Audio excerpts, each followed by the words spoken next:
Welcome to Geopolitical Horizons, the podcast from geopolity.com. We're now 4 months into 2025, second quarter, and there's so much going on in the world. We thought it would be a good idea to cover as many topics as possible just to kind of get through what's been going on in the first quarter of this year. We asked you guys on our social media platforms to send in your questions so me and Adnan can then discuss them. And we have Adnan here, our Geopolity founder. How are you keeping, Adnan? I think it's been a while since we last met. It has. I'm doing well, Yusuf. It has been a while. I think probably over a month or so. But yeah, it's good to be back. Yeah, I think you Lots caught been the, happening. I think you caught the bug that everyone's been catching. I did. Unfortunately, yes. Europe this time of the year, it's just come to the end of flu season, so I was out for about a week or so. But yeah, raring to go now. So we've got a lot to get through because of that. So I want to remind everyone that you'll find us on all major social media platforms where you can subscribe and you'll never miss a thing. So Adnan, we're coming up to the first 100 days Donald Trump's been in power. Donald Trump's been in office and he's changing everything. It's a key metric for measuring how well a president's doing the first 100 days. How are things going so far for Donald Trump?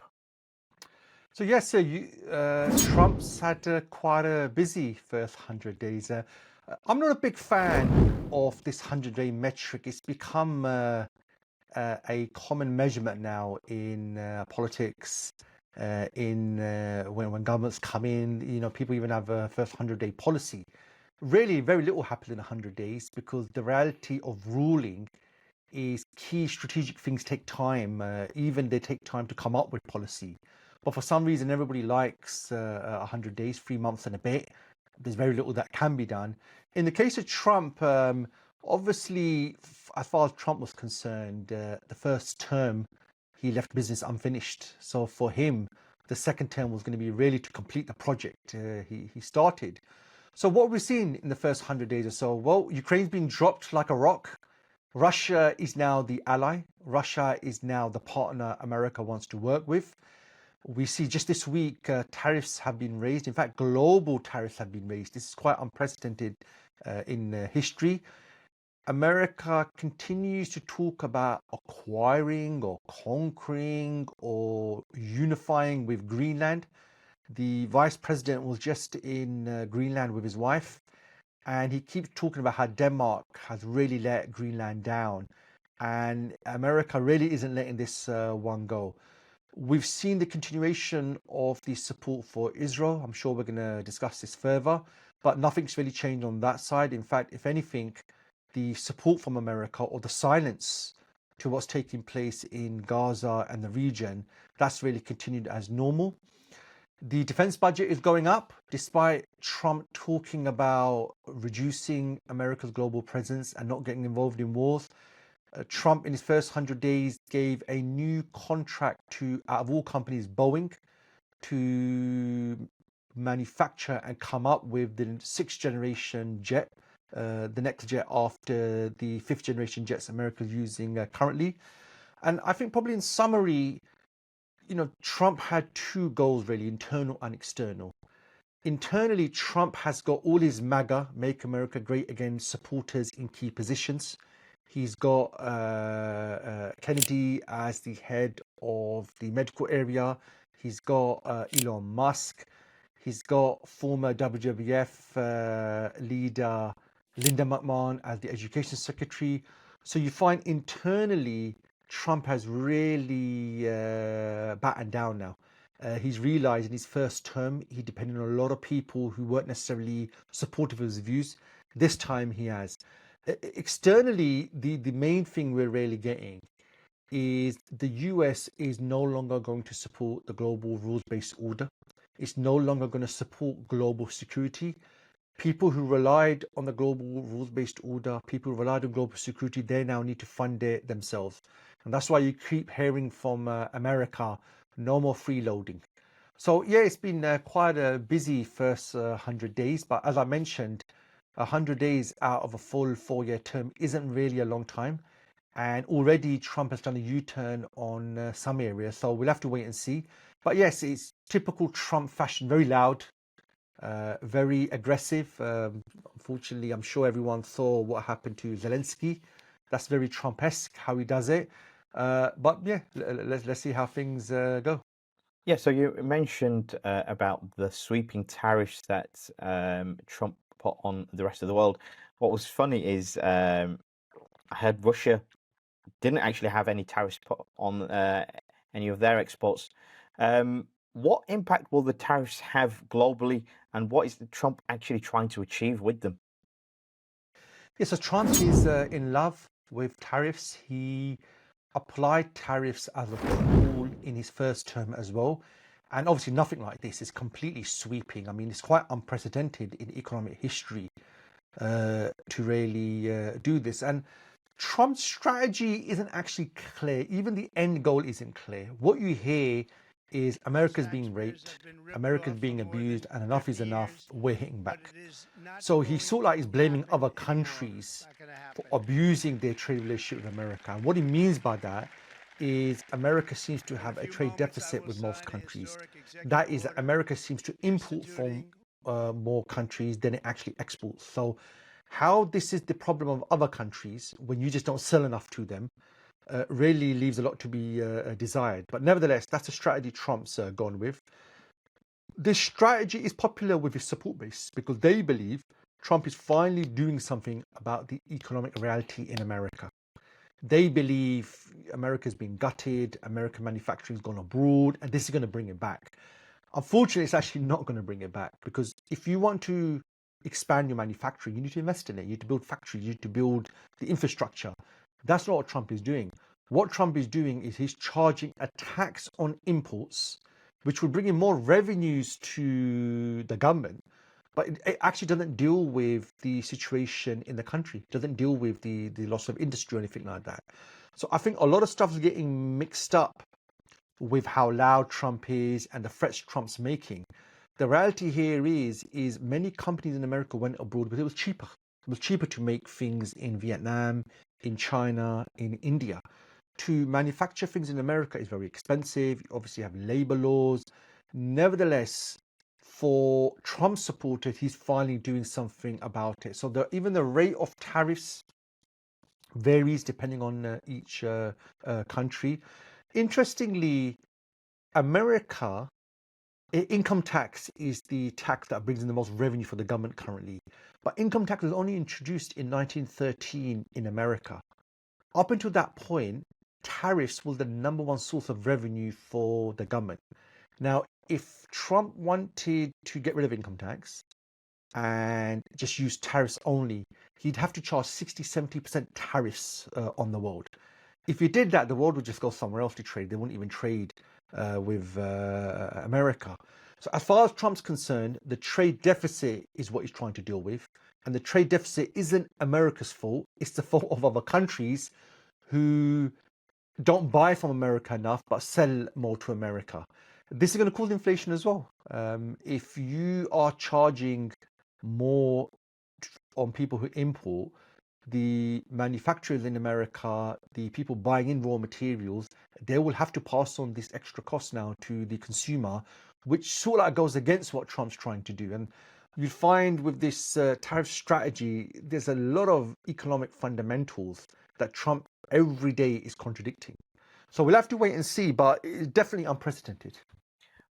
Isn't the idea with tariffs that, yeah, the price of imports increase, but that would actually almost motivate people to buy US goods, and it should hopefully create an opening for US companies to start their own manufacturing companies of these goods. So instead of shipping it in from abroad, they actually start doing it locally. Isn't that the idea? Shouldn't that work? So what any normal or sane person would do would be to invite the CEOs of the top 100 US companies, sit them down and say, look, you guys need to bring manufacturing home. You need to recruit and employ Americans, and we need to make America great again. And you would likely offer sweeteners, tax breaks, free land in order for this to happen. What Trump has done, he's blamed other countries.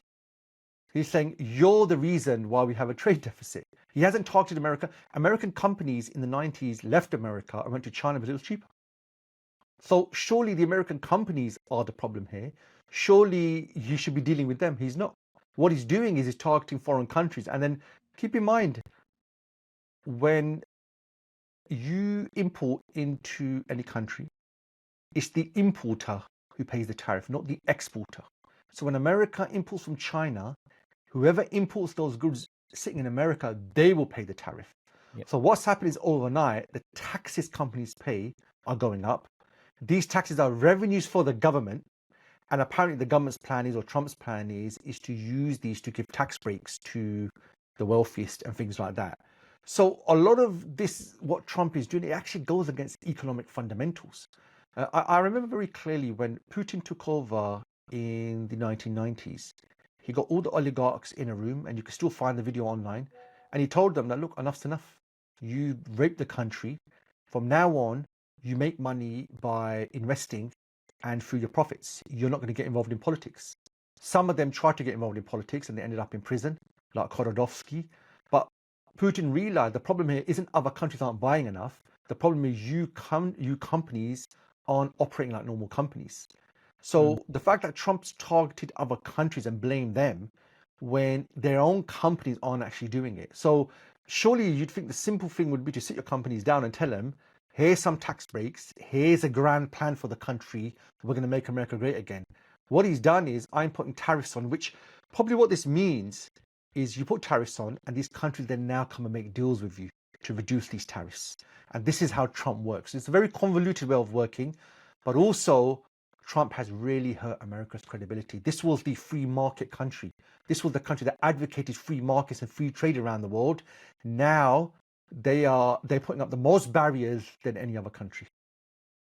So yeah, one thing that Trump, he's been talking about tariffs a lot, but one thing he hasn't spoken about once is America's growing debt.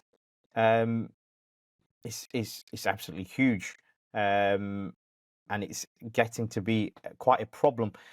Is it because he thinks that the US can just print more dollars and the world will just keep using it because the world relies on dollars? So interestingly, Trump has not said anything about America's ballooning debt. I think the debt is about 34 trillion. This is more than the US economy. And the reason why he's not talking about it is because if he wants to do tax breaks, how are you going to fund it? If you want to cut the deficit, how are you going to fund it? And his plan is he's not going to increase taxes because that's not very popular. What he plans to do is what every previous president's done, is he's just going to take on more and more debt. And that's why he doesn't actually talk about it. And yes, a chunk of American debt is then bought by other countries. And because the dollar is a reserve currency, he can do that. However, America has a problem, and it has a problem that all empires have. And that is America isn't just funding its own budget. It has to fund a global military. It has to fund a global system. It has to fund the empire. And the funding of this empire is now out of control. And that's why America's debt is out of control. We do need to keep in mind that 30% of US debt, so 30% of that 34 trillion debt is actually only held by foreign entities. The majority of the debt is actually held internally. So you always hear that China owns a lot of this debt. Yes, China owns the highest amount of this 30%. The other 70% is actually held by American institutions, American departments, things like that. But what this all shows you is America is living on debt. The empire is living on debt. And these things always end really, really badly. This idea that they're living on debt, I mean, I think their debt surpassed their GDP. It wasn't a recent thing, it was a good few years ago.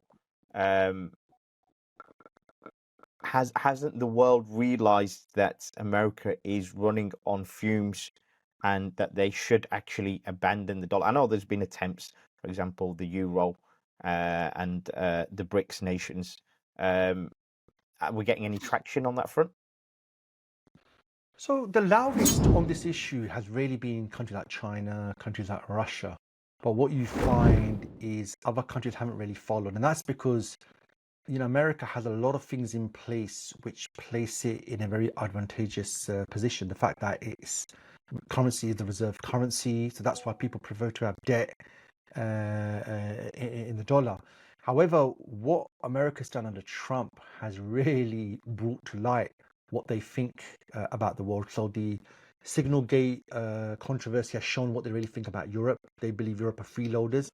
And I think now is dawning on people that they actually need to begin decoupling from America. America is a problem. America is potentially the long-term enemy. America doesn't have at heart the well-being of the Europeans and its allies. And I think now countries will really start looking at already, I mean, gold prices are going up. Central banks around the world have been buying up gold, which uses an indicator that you want to make some strategic changes. So you're right, I think. I think the Europeans never believed. I mean, if you're a European leader, how do you tell your people we need to still maintain a good relationship with America when America is very open what they think about you? They believe you need to pay for your freeloader. We've had enough of you. And you heard the defense secretary, the national security advisor. These are key American personnel, what they really think about Europe. So yeah, absolutely. I think we're there now. I think usually these calls were from China, Venezuela, Cuba, Russia. Now it's dawned the Europeans that, America is actually a problem now. So, on this point, do you think Trump is really trying to alter the US global policy? Is it just rhetoric? Sometimes I think with the way that the European leaders are acting, it's almost that they're thinking, okay, we just need to get through these next 4 years and hopefully Trump won't be re-elected. Or is it this is the new direction that America is taking? Hmm. So this is actually quite an important question in the context we're in. And really what it comes down to is what is US strategic policy? And does that change and who determines it? US strategic policy, this is the long-term direction of America. This is not determined by the government. This is not determined even by the president. This is actually determined by the US elites who are unelected and they are not affected by the election cycle. So their view of America's direction is America is an empire and we have to maintain that empire. So what does that mean? It means that America has to ensure dominance of Eurasia. America has to ensure it controls directly or indirectly the energy of the Middle East because of how much it is in terms of volume. And that America needs to contain these European powers who potentially can become a problem. Now, how this is done, this is a styles of music discussion. This is affected by the government and this is affected by the resources any given president has. So you find US established a global system to maintain American dominance. It established a global military presence. In many regions of the world, America establishes a balance of power in order to make sure no one nation can dominate or challenge America. Now, all of this, it has a cost. It has a cost on the American economy.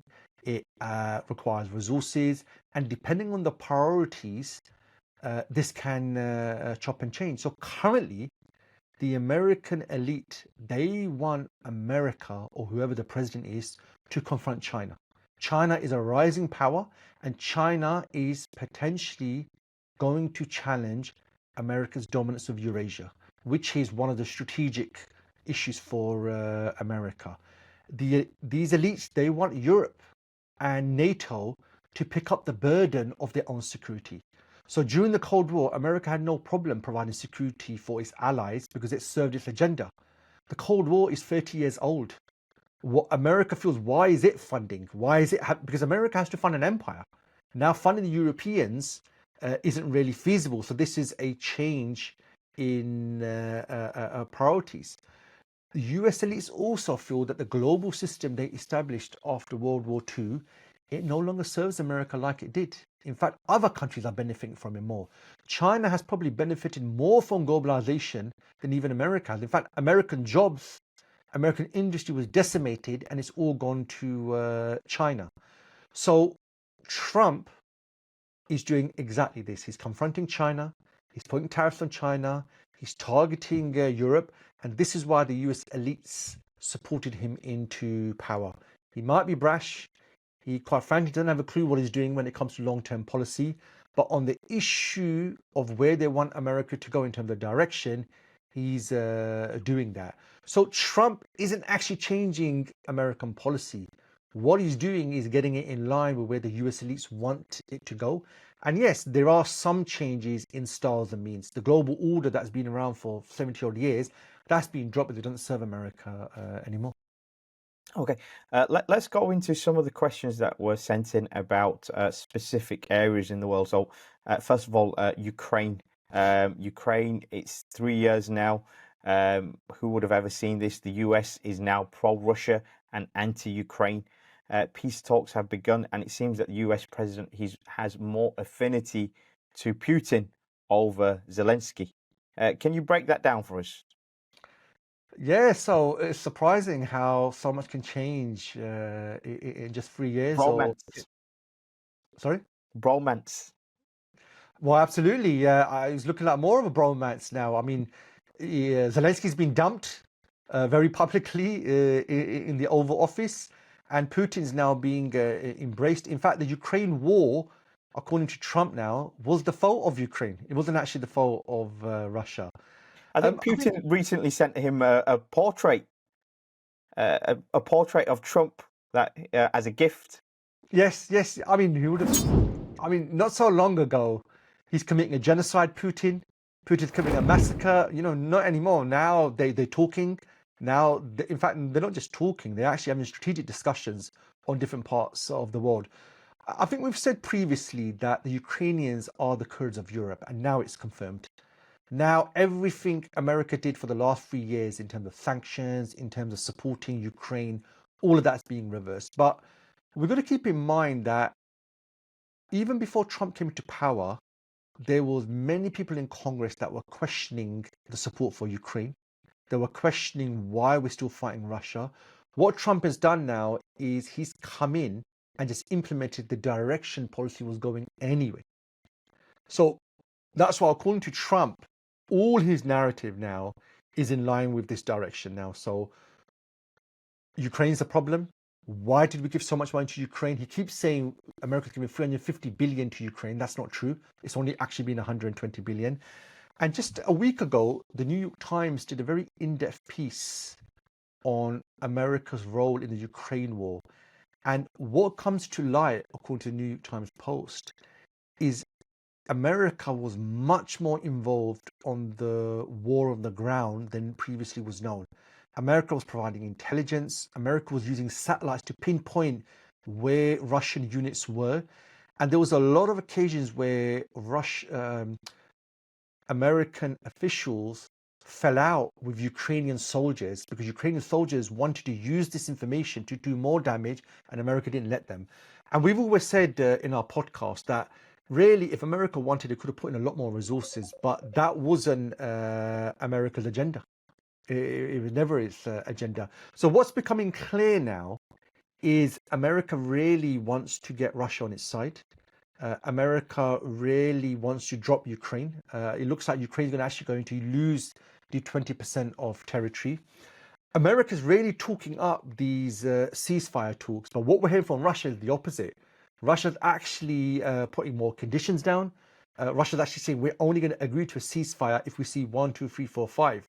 So Russia's not rolling over, which is actually really, really interesting. And this really comes down to something very simple. Why the sudden change? Well, the sudden change is because America wants to confront China, and the road to Beijing now goes through Kiev and Moscow. That is what Ukraine is all about. The Ukraine war, getting Russia involved, getting Russia bogged down, and then negotiating with Russia from a position of strength for America is really all about China. And America's not even hiding this now. So the talks that have happened between American officials and Russian officials, only a small part of the discussion has actually been about the war and the ceasefire. Most of the discussion has been about energy. It's been about technology. It's been about the Arctic and America and Russia doing projects together.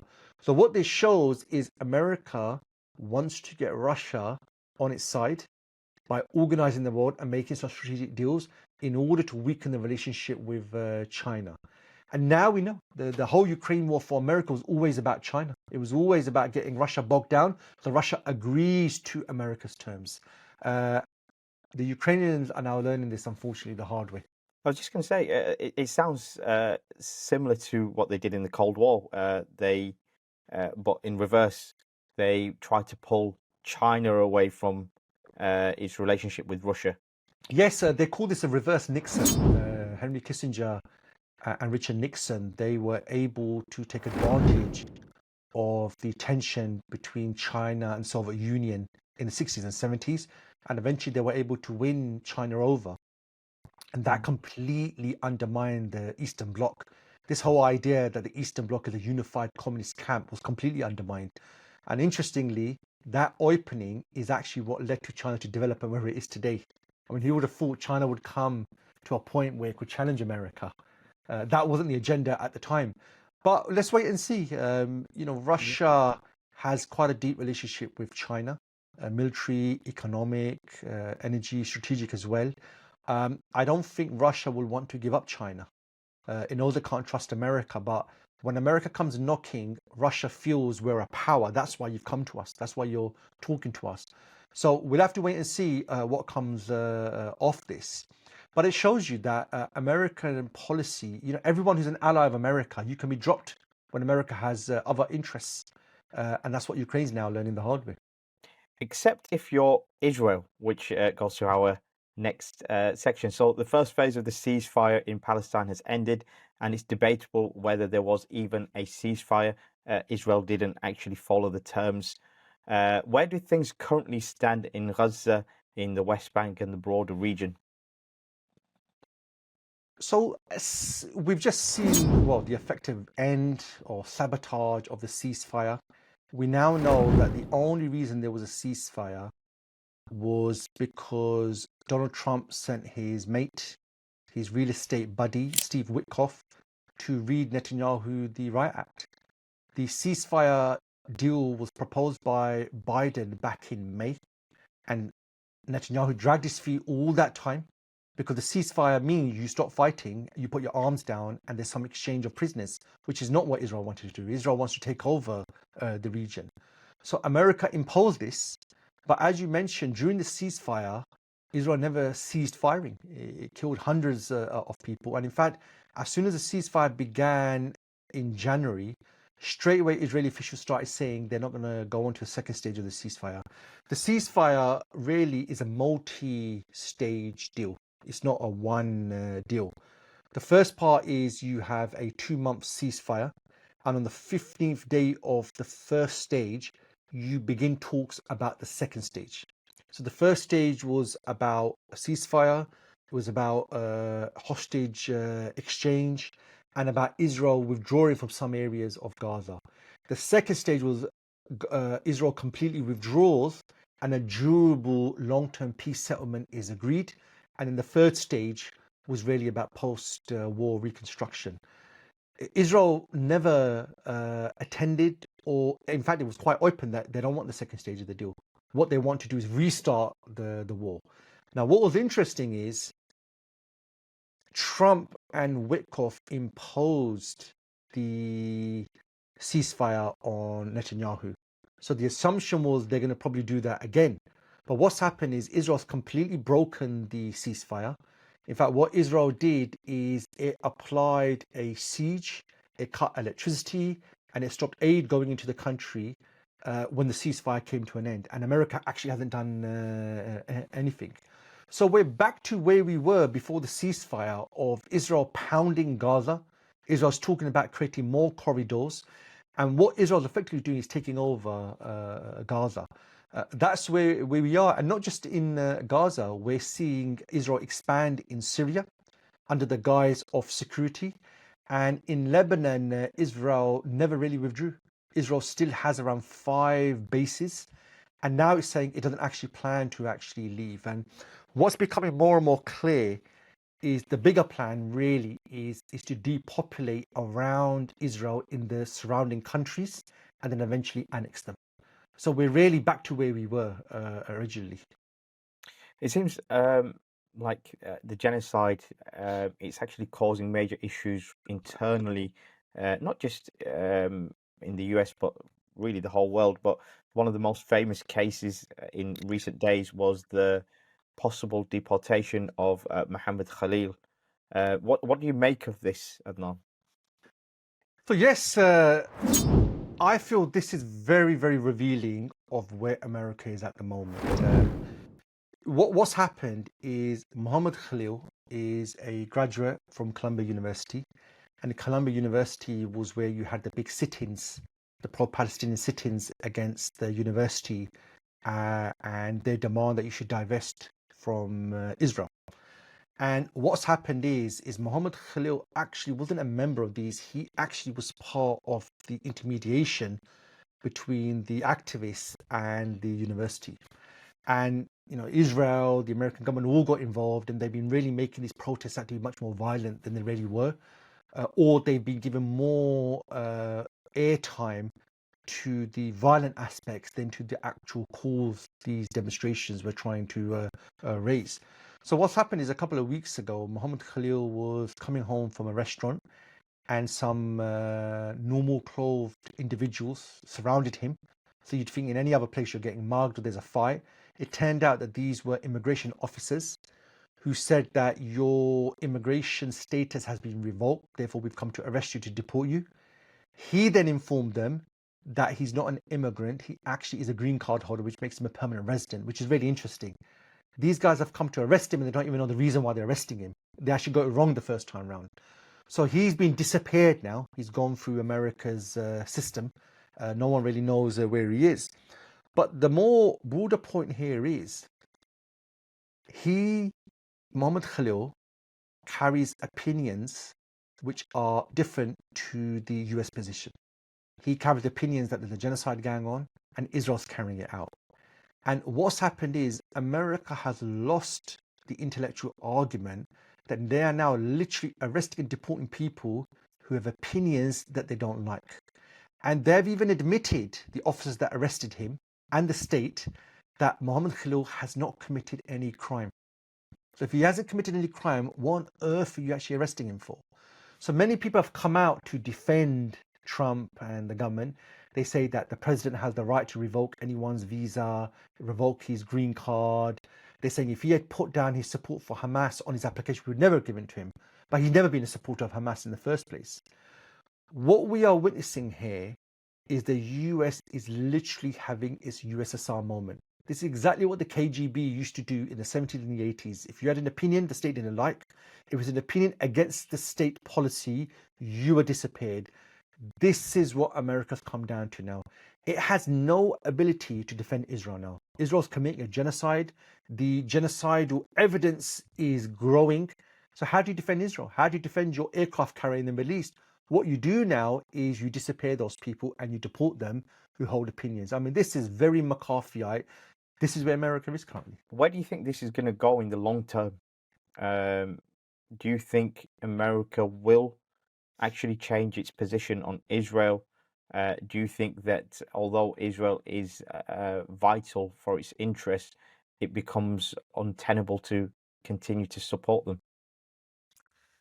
So the American elite and even Israel, they've done a lot of lobbying in America that it's in American interest you support Israel. But Israel is losing credibility. People who are neutral can see through what they're doing. So we are getting to a point now where Israel is looking more and more like a liability. But America has invested 7 decades in Israel. It's built her up. It's not something it just wants to abandon. But by supporting it, it's like America's in an abusive relationship. You've got to get out of that relationship. You can't really reform this. It's the nature of the beast. So, America really is in the same position the USSR was in the 1980s. The USSR turned to Gorbachev, an outsider, in the hope he would reform and reverse the decline. Americans have turned to Trump. Gorbachev got Russia out of the Afghan war. Trump got America out of the Afghan war. Trump is talking about nationalism and forget global empire. Gorbachev did the same thing, forget the Soviet Union, we got to think about Russia. And in about 6 or 7 years, the Soviet Union collapsed. And that can happen in America as well. In fact, the divisions in America are very deep at the moment. So already the youth in America, the young, they have a very different view towards Israel. Their view is Israel the liability, we need to drop it. The support for Israel is amongst the elder element of the US public. But everyone can see what Israel's doing. The problem America has is so intertwined with Israel that it can't see what's actually going on. And in fact, Israel is actually literally getting away with a genocide. So everything Israel's doing is making America look even worse because of its support. One thing that Israel has been doing is it's been interfering a lot in Syria. It now says it represents the Druze people, the Druze in Syria, and it's been continuing to expand in southern Syria. We've also seen some sectarian battles between the new regime and remnants of the old regime. Is Syria actually descending into chaos? Is it going to be another Libya? So Syria has always been in chaos, and it's for one reason only: foreign interference. We see after World War II there was chaos in Syria because the Americans backed a number of different coups. The Baathists came into power supported by elements from outside the country, so that caused even more chaos. The al-Assad family, they may have called him a reformer and a stabilizer, but for the people it was complete chaos. So Syria has really been in the state because of foreign interference, not because of sectarianism, not because of these other factors. It's because this country is at the heart of the Middle East. Everybody wants a piece of it because it gives you influence within the region. So Israel senses the opportunity. In fact, Israel's most secure border was always Syria, despite its relationship with the al-Assad family. And what Israel's doing now, it senses we've got the opportunity to expand our territory, create a buffer zone. And that seems to be a common thing that's coming up. Let's take over territory, we'll call it a buffer zone under the guise of security. So what Israel's done is, firstly, on the day the regime fell, it carried out a airstrike campaign to take out Syria's heavy weapons. And it's taken over the Golan Heights now. It's actually saying now that the deal with the Golan Heights was with the Assad regime. They're gone now. So we've taken the whole thing over. And actually, they've been taking over even more territory in the south of Syria and saying that this is a buffer zone for us. So really what Israel is expanding. I mean, Israel is a colonial settler project, and its expansion will never stop. That's the nature of a colony. You will always need to protect the heartland, and you do that by creating a huge buffer zone. So that's what Israel is doing. It's going to lead to tension. Already they're running into problems with Turkey. The regime at the moment is in such a weak position, the Ahmadinejad regime, there's nothing much they can really do.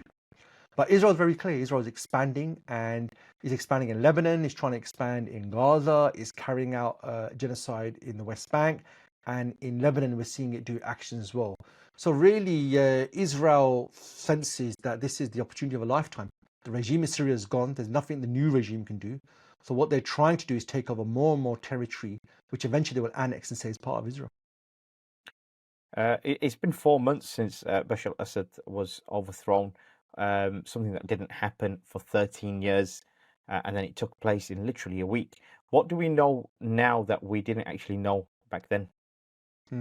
So the fall of the regime was quite sudden in the end. I mean, you're right, 13 years, the regime survived, and all of a sudden in 1 week it collapsed. And the difference really is we can't really divorce Syria from what's going on in the region. You've got Israel expanding, creating buffer zones, and Syria then got caught up in that. So what Israel's been doing is been targeting all the armed groups, and one of the biggest problems it has is the supply line for Hezbollah. It goes from Iran, Iraq, Syria into Lebanon. So Israel was able to win over America to this point of view. And what they did in the end, in order to cut the supply line, you needed Iran to leave the country, you needed Russia to leave the country. And really what they did was through Turkey supporting a number of groups in the north, they overthrew the regime. So really what's happened is Syria, the reason why we've seen change in Syria all of a sudden is because of what's been going on with Israel and America reshaping the security in the region. We do need to keep in mind that Bashar al-Assad and the al-Assad's family, for all the rhetoric and anti-imperialism, they had no problem defending Israel. The Israelis have always said their most secure border is the one with Syria. Bashar al-Assad helped America in the Iraq war. Really, he's been a proxy for America. What America's done is replaced one proxy with another guy, Ahmad al-Shara, who America's known since the early 2000s, but he was in their prisons in Iraq. So it's not one leader's been overthrown, another one's come in. Really, both of these are under American influence and American know-how. So unfortunately, although everyone's very happy that the Bashar al-Assad regime is gone, you've actually replaced Bashar al-Assad, the Ba'athist secular leader, with a so-called Islamic leader who you've been nurturing, really. So yeah, in a nutshell, the reason why we had regime change in Syria was because Syria came into the equation of the Israeli-American agenda for the region. Whilst for the last 13 years, it wasn't part of that. And in fact, the reason why the regime even survived this long is because America didn't make any effort to even overthrow the regime. You mentioned the region. Are we going to see some more tension between Iran and the US? So the only country calling for more war, the only country calling for a war with Iran is Israel. Israel's always had a problem with Iran. Israel has a problem with the armed groups, but he's dealt with them now. He's decimated Hezbollah. He's decimated Hamas. He's dealing with the Houthis. The Bashar al-Assad regime's gone, and rebel groups using Syria, that's completely gone as well. So the last remaining problem for Israel is actually Iran. And Israel has for a long time, for decades, tried to enlist America to launch strikes on Iran, to put back their nuclear program, to weaken it. In fact, in the 1990s, Netanyahu was able to win over the neocons to this idea. But then the neocons invaded Iraq and Afghanistan, and they got bogged down with that. So that plan was put to a side. So Israel's really pushing it at the moment, that it wants to put the nuclear program back. We're seeing already the B-2 bombers have been moved to Diego Garcia, which puts them in range of Iran. America continues to pound Yemen, which really is to show Iran, if you don't negotiate, if you don't capitulate, you're going to basically get bombed. So I think we'll have to wait and see if it happens, but they're preparing the ground. What they want from Iran is complete capitulation. What we want you to do is give up your nuclear program, agree to new terms on how this program will be regulated and monitored by the West. And if Iran agrees to that, it is a capitulation, and Israel will just want more after that. It will just want more. So Iran really is in a position at the moment. What's your response? So what Iran is saying is, we don't want direct negotiations, we want indirect. Direct or indirect negotiations don't really make a difference. What's going on here is Israel and America are laying down the conditions. You either agree to them. If you don't, get ready to get pounded. So really, the only option left for Iran is it needs to test a nuclear device and raise the cost of any strikes on Iran. Because it's very likely, if Israel and America do launch strikes on Iran, they will put back its nuclear program. And this regime is now 45 years old. It could get the Syrian treatment, where the clerics are removed or overthrown, and you get a new secular leader in this country. That is something Israel would love. And that may be the way to deal with Iran as well. So Iran has some serious strategic issues to contemplate. It doesn't look good at the moment. Iran is still talking about talking. It doesn't realize that the drumbeats of war have actually begun. So let's wait and see. But the drumbeats of war are increasing. America's put its aircraft carriers in the region.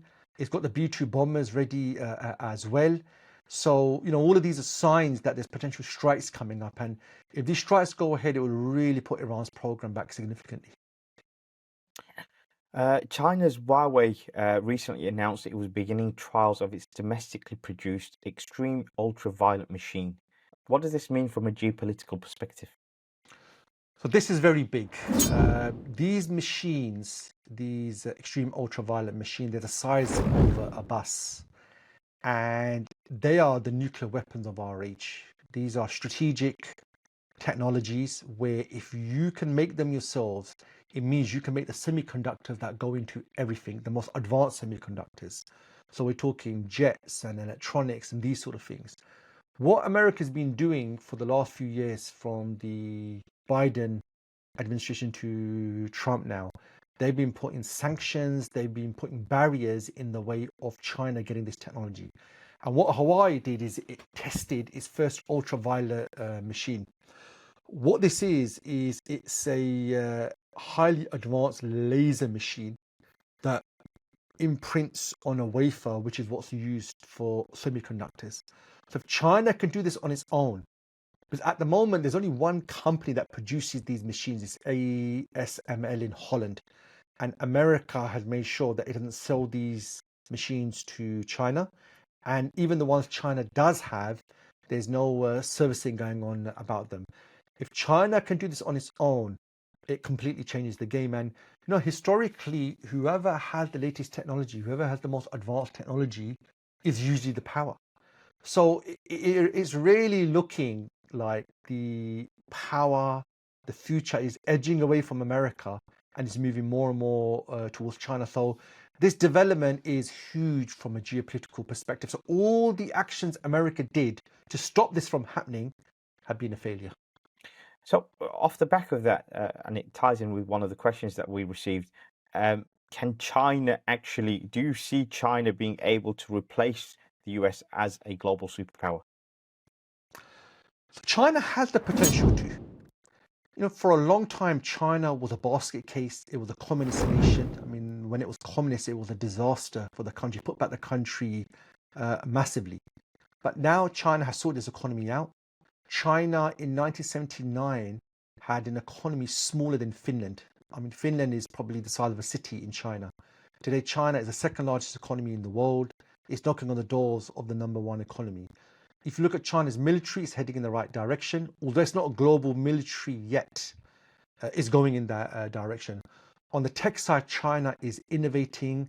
The next generation of technology, China will surpass the West. It's already more advanced than the West when it comes to research.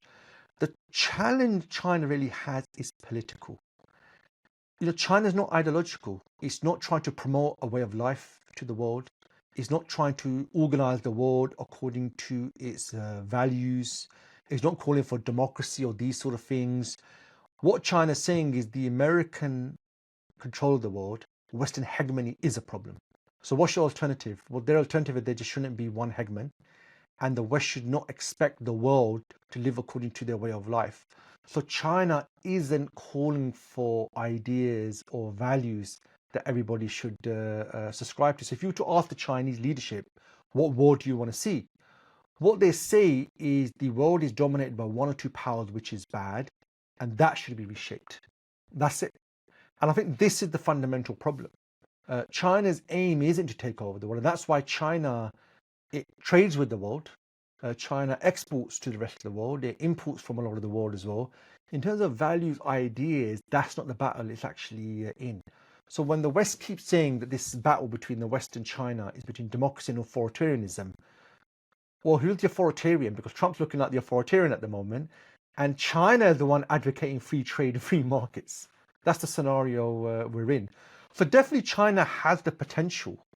It's, economically it's in the right position. It's to be able to fund a advanced and growing military. On the tech side is getting there as well. Where it lacks is the political side. And if they can change that, then I think it changes the game completely. Even if they don't become ideological, America is doing so many actions of self-destruction. Power may move to China anyway. These tariffs America's doing, America keeps trampling over its values. America keeps looking more and more like the USSR. So power may go to China, even though it's not ideological anyway. If we move to the Indian subcontinent, a few weeks ago, a Balochi outfit attacked a passenger train with 300 hostages in Pakistan. The army has been promoting its rescue operation, and they've been blaming India for the incident. Now, we all know Baluchistan, the province, has been quite troublesome for many years, for decades even. What's actually going on here? So what happened is, I think just before Ramadan, you had this long distance train that goes through Baluchistan and a couple of the other provinces. So what happened is one of the armed groups in the region, they intercepted the train, they took everyone hostage, and then it took a number of hours for the army, for the intelligence services to finally put this to an end. Now, there's a broader issue here, which is Baluchistan is Pakistan's largest province. It's its most richest province in terms of resources, but it's actually economically the most poorest region. The Balochi people have never been integrated into Pakistan. They feel Pakistan is dominated by Punjab, and the politicians only care about Balochistan when they want its resources or when they want to test nuclear weapons. So as a result, over time, movements have emerged, protests have emerged, and the way successive Pakistani administrations dealt with this was with the very heavy hand of the army. They went in and carried out operations which led to massacre of people. On other occasions, we see the intelligence services disappear people and people turn up dead. They take out some of their leaders. The problem with this instability is it allowed other countries to get involved in this region. So Balochistan in Pakistan, it shares a border with Afghanistan and Iran. So when the Soviet Union invaded Afghanistan, they used their intelligence to get support of some of the Balochi groups against Pakistan, because Pakistan was supporting the Afghan people against the Soviet invasion. When Iran and Iraq went to war, Iraq reached out to some of these groups in order to get their support against Iran. And what we find is even India has actually supported and armed some of these groups, because the enemy of my enemy is my friend. So you've had a number of different groups who come together sometimes they fight separately. So you've got the BLA, Balochistan Liberation Army, you've got the Balochi Liberation Front. And, really there's more deeper issues here where the central government of Pakistan has actually failed these people. And that's why many resort to these actions in order to get independence. Balochi supporters are very active in Europe, in America. They want independence. They want separation from Pakistan. And really, unfortunately, this is another case of where, in the Muslim world, this is quite common, where an element of the population is neglected or they're oppressed, and then they respond with armed actions, and then you have an even bigger clampdown by the regime and the armed forces, which makes the problem even worse. The bigger problem here is foreign intelligence agencies are taking advantage of this as well. So what you find is Pakistan was openly blaming India. The Indian media really went to town on this attack to show the insecurity in Pakistan. Pakistan was just blaming India all along, which got the Indian media going, who started attacking Pakistan as well. So although it's been nearly a month and a half, 2 months now, the underlying problems are still there. They've not really been resolved, and they will likely continue, unfortunately. Our final question: the long-term dictator of Bangladesh, Hasina, was overthrown. It's been 8 months now. What's the situation currently on the ground? Wow, so 8 months, time flies. So there's been quite a few developments in Bangladesh. Obviously, Hasina was overthrown, and what you had was a hodgepodge of people emerge as a transitional government. In the end, Muhammad Yunus became the leader of this government, a darling of the West, a darling of the World Economic Forum. You probably couldn't find anyone more aligned to the West than Muhammad Yunus. So he became the face of this government, and they faced quite a few challenges. Firstly, India was very unhappy with the development. Sheikh Hasina had a very deep security relationship because of her father with India. So they were really unhappy with what happened. In fact, they felt they've lost the influence in Bangladesh. So obviously, this new government's coming. It's a transitional government. They keep delaying the elections that are supposed to happen at some point. What they've been doing is a couple of things. Firstly, they don't really want elections until certain reforms have been made. So Sheikh Hasina had gutted the state. She had gutted the legal system. And what they want to do is make constitutional and legal changes before there's an election, because the system was used by Hasina against her own people. So that's one thing that's actually going on. The other thing is, a lot of the economy was a big problem for a lot of people. It didn't serve them. In fact, these protests originally that turned into her overthrow were from students. So what you find is the economic side is actually getting worse. So recently, Muhammad Yunus has tried to make a deal with China which has really upset India. So there's a lot of long-term things that still haven't actually been dealt with. There's been a big push by India to promote the uprising and the new government as Islamist. This is an Islamist takeover, and that's the narrative they've been trying to get. In fact, they've been maligning the protest movements that actually happened. The BNP, the Bangladesh National Party, seem to be making some sort of comeback. They're probably going to play quite a key role. The army has been engaging them. The government has been engaging them.